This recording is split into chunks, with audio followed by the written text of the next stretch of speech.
Evening. It's hard to say exactly how Americans are going to be able to handle prices rising this fast across the country if they don't get a raise at work or have to live on a fixed income.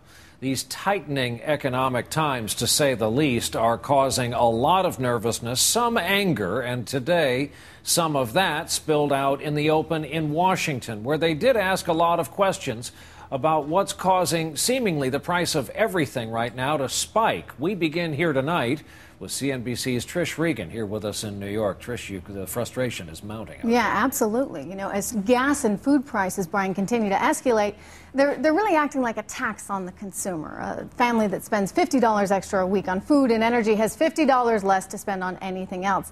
And that's what they were talking about in Washington today.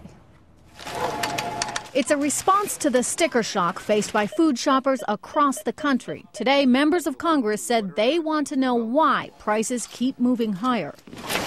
In some areas of the country, people are paying $4 for both a gallon of milk and a gallon of gas. Lots of talk about both from witnesses on the Hill. And if you look at the real culprit here in escalating food, it has to be the cost of energy. Lawmakers and one bakery owner questioned whether high food prices were the result of increased demand for corn to produce ethanol. Why are we putting food in our gas tanks instead of our stomachs? But farmers insist it's the weak U.S. dollar combined with record demand across the world and a global drought that are to blame. In the last 2 years, eggs up 35%, expected to rise another 4% this year. Milk up 10% and still climbing, while cereal and baked goods could climb an additional 8.5% in 2008. Fears of increased prices are leading some Americans, like Ross Powell of San Antonio, to stock up.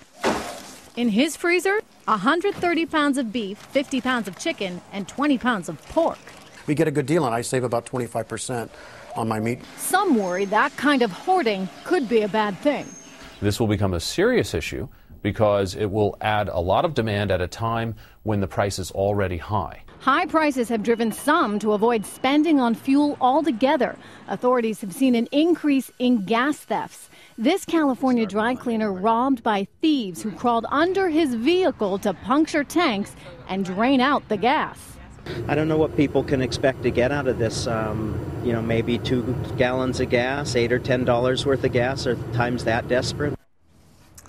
If worries over food and gas prices aren't enough, there's also the concern about jobs. Some poor weekly numbers out today. This is ahead of tomorrow's all-important April jobs report. The unemployment rate is expected to tick higher, with as many as 75,000 jobs lost last month, Brian. Times may be that desperate. Trish Regan here with us in the studio tonight. Trish, thanks. We are further